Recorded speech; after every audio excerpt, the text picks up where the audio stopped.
All right. Hello and welcome to the second episode of Road to Max, but we're going to be starting referring to these as rambles. I've recently got into listening to cBold with his rambles and a few others in the Ironman community, and I know it's quite a popular thing to do. And I was motivated by cBold, who said, if you're an Ironman with goals, do rambles. Basically, that was putting his words into short form. It was something along those lines. And I thought, why not? So we're on the road to max. And since my last episode, I think we've made a decent amount of progress. It's been a week it's definitely been more than a week, maybe 2 weeks since my last update on road to max. And I think at that time, maybe I was between my RC grind. I think I started at 87 in the latest session and we got to 92 RC. So we're now at halfway point to 99. So that's always nice to get to. It was a good few days it was like nearly a full week of no lifing RC across various methods, bloods, ZMI, lavas. I did a mixture of all of them. I tried out some day alt mining to increase the speed of lavas and ZMI.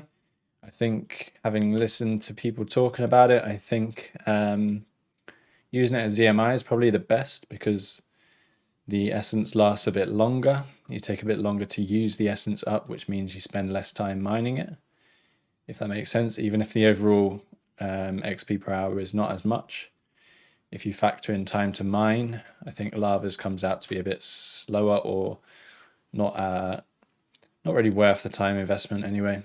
And I did enjoy ZMI a lot because it was like that even point between not too much effort, but also not too slow and boring and too AFK. Sometimes I'm in the mood to do that slow AFK blood rune crafting, and that's fine. And I can do long sessions of that, which is better than short sessions and inconsistent sessions with lavas. But ZMI kind of bridged that gap, and that was nice. So at the moment, the grind on the road to max has slowed down slightly, in a way, but that is because we're doing a clan competition where we're doing a PVM and EHP competition. And I thought the best thing for me to do would be to focus on the PVM side of it, to break up the road to max grind, because the last thing I want to do is burn out. We're in lockdown at the moment and life is boring, and I don't want to completely burn out because honestly, towards getting towards 92, which was always going to be my kind of like rune crafting break, I was getting really, really sick of it, even though in the first few days I was loving it. And I kind of want to be at that point where I'm constantly enjoying what I'm doing, even though it's slow, boring grinds. But anyway, the rest of the stats are all looking pretty good now. We're all in the 90s. Everything is above 90. Smithing is currently our lowest skill. I've been doing a little bit of blast furnace here and there, but honestly, I think I need to work on my method a bit. And I don't have enough ores banked anyway. If I'm going to do gold ore, I currently have 36k banked. I need to buy another 100k. I have a feeling that I'm going to make use of some of the other ores in my bank. I'm going to quickly show you, but I've got tons that could be made, even if it's slower XP per hour. Like I should definitely make all of my addy. I should definitely try to make some of my myth. I've got all that coal that I could be using. So I'm going to do some of that, even though it's going to be slower XP per hour when I'm smelting. The benefits are going to be good. So like I'm thinking of my addy, for most of them I probably do like AFK dart tips, because that would really help with the fletching grind, really help. I really don't enjoy broads, really not a fan. I can do them, but making all of the arrowheads, not the arrowheads, the arrow shafts is really shit. And I know you can zero time it and do it with other content, but I'm not a big fan. So I find it quite hard to commit myself to. And if I know that I want to PVM and darts are always going to be useful. And if I can get smithing XP from doing them, even though it's slow, and then I can get fletching XP from making them into actual darts, and then I'm going to have some PVM resources. I think that's going to be nice, and that's going to be something that keeps me motivated to do that smithing grind. So I'm going to do a fair chunk of XP through doing that. And I know it's not going to be the most efficient way, but I'm just thinking about kind of the quality of life of my account. To have a ton of Addy darts would be amazing. I can't remember how much I have in the banks. Is it like 16k ore? Let's have a quick look again. 16k Addy ore. So if I make all of that into bars and then all of that into darts, that's 160k darts. So I basically have a lifetime supply of darts for the blowpipe. I don't even use the blowpipe that much anymore, but it's just the principle of it.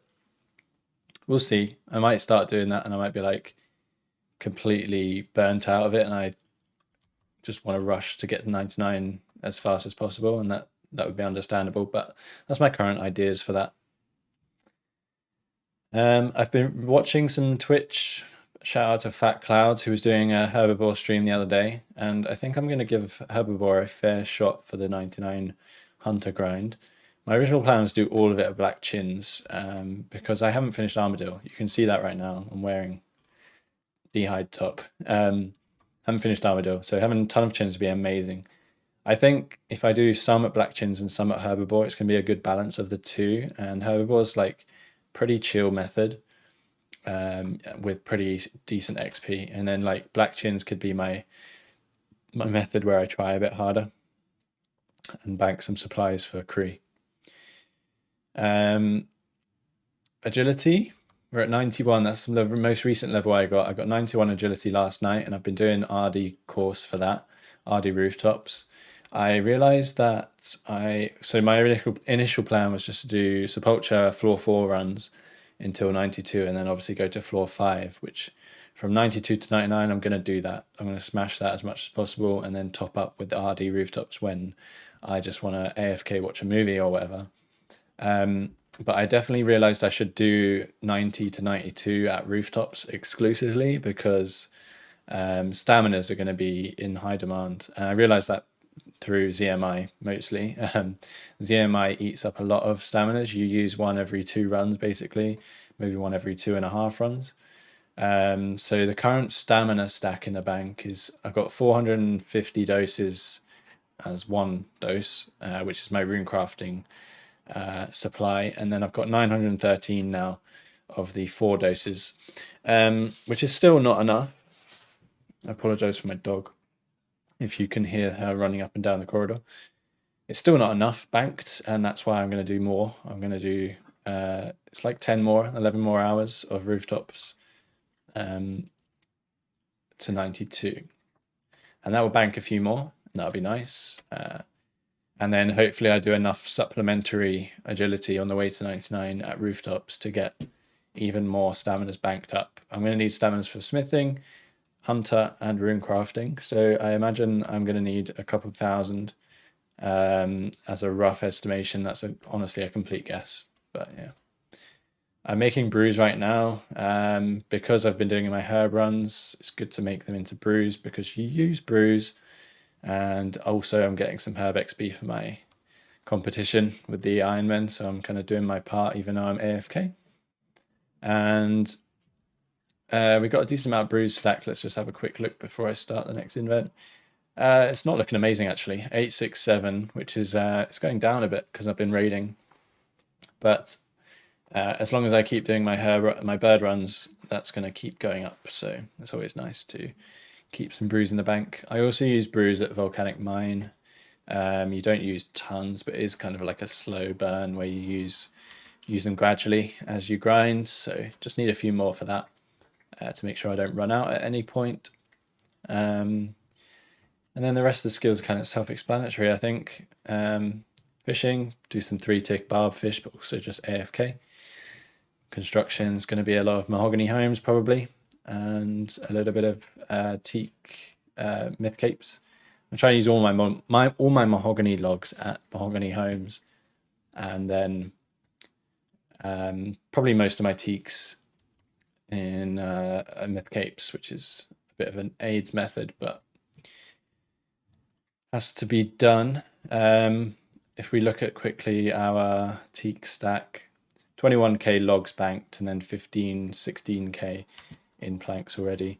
I do need to just make all of those 21k into planks. I also, whichever mahoganies I have in a bank, I need to make into planks as well. But if I do that and spend the GP on it, I will have 99 banked, I believe. That's based on using my mahogany planks as tables. But I feel like if I use them at Mahogany Homes, I'm going to get even more XP per plank. So we'll use most of the mahoganies first and then see how many teaks we actually need to make. I'll do the myth capes last, I believe. Probably be the smartest thing to do rather than make too many planks and lose all that GP for nothing.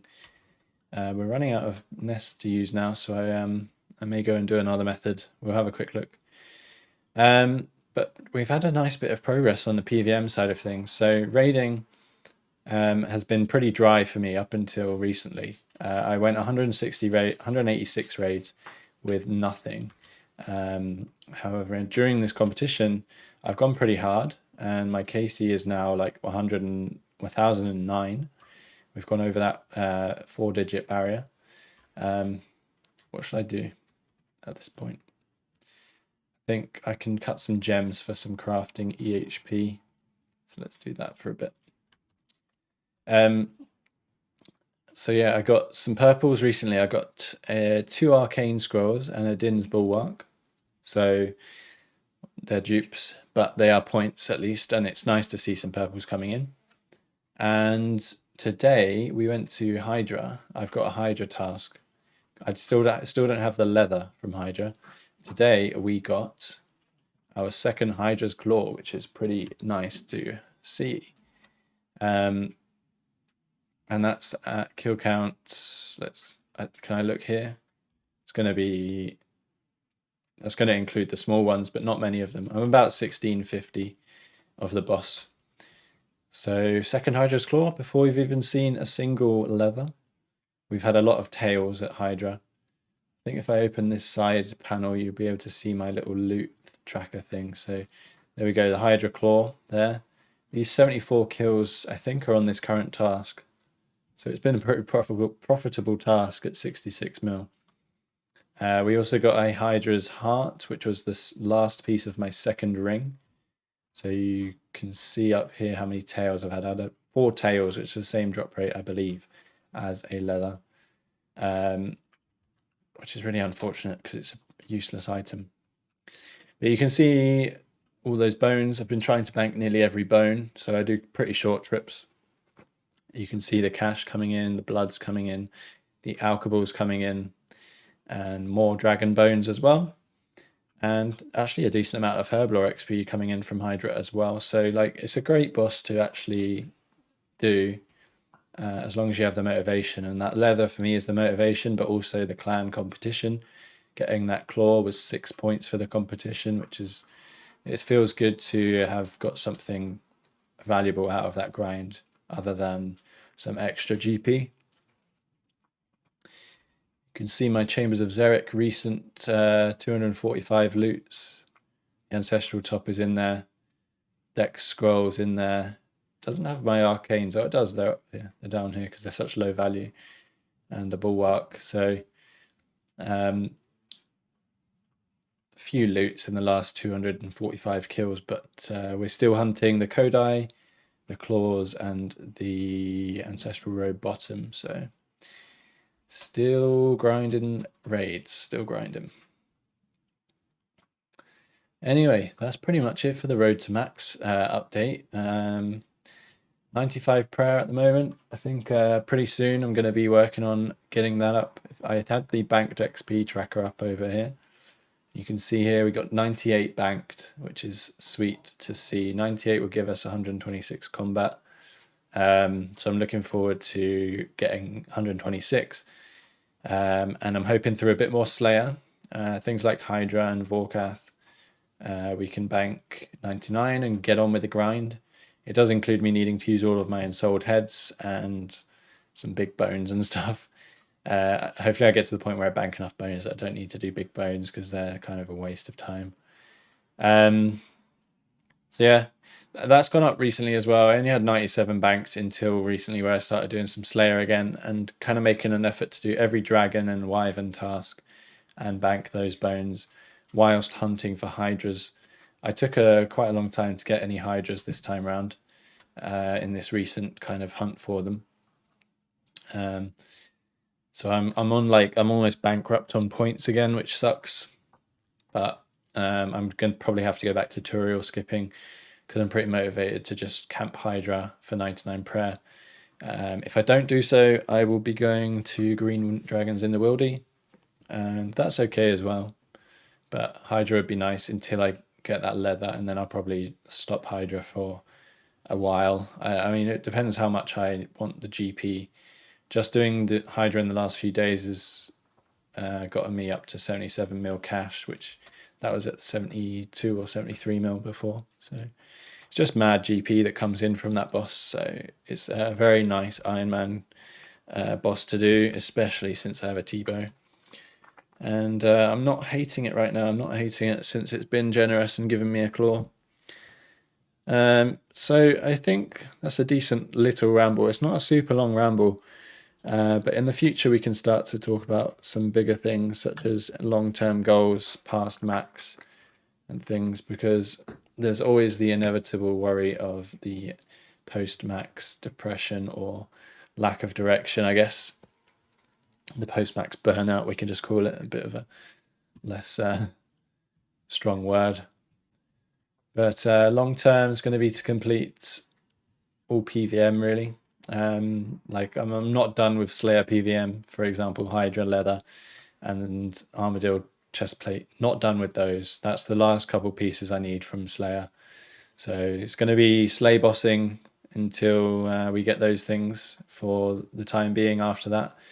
But we'll need to then consider what's the end goal for the account after that, because we can always obviously camp chambers. I kind of have it in my head that I want to be pretty much, I want to get claws, I want to get ancestral bottom before I move on from chambers. I could live without the Kodai, and I wouldn't really want to do loads of it with just a mega rare left. But I do want claws and I do want ancestral bottoms before I kind of stop camping that exclusively. I've never done much TOB on the account. I do have a Sang staff and an Avernic hilt, which is almost awesome. Great first two items. I also have a Justicia chest guard. So I think I'm 3 out of 7. I think there's 7 drops. I can't really remember. So we've got Justicia helm and legs left, and rapier and scythe left. So yeah, four items left at TOB, and I've only done like 68 kills. I can't remember, but let's have a quick look. It might be even less than 68. 61. The high scores are bugged at the moment actually, so we can't do that. Let's just put it in the clan chat. No one's here, so we won't be spamming them.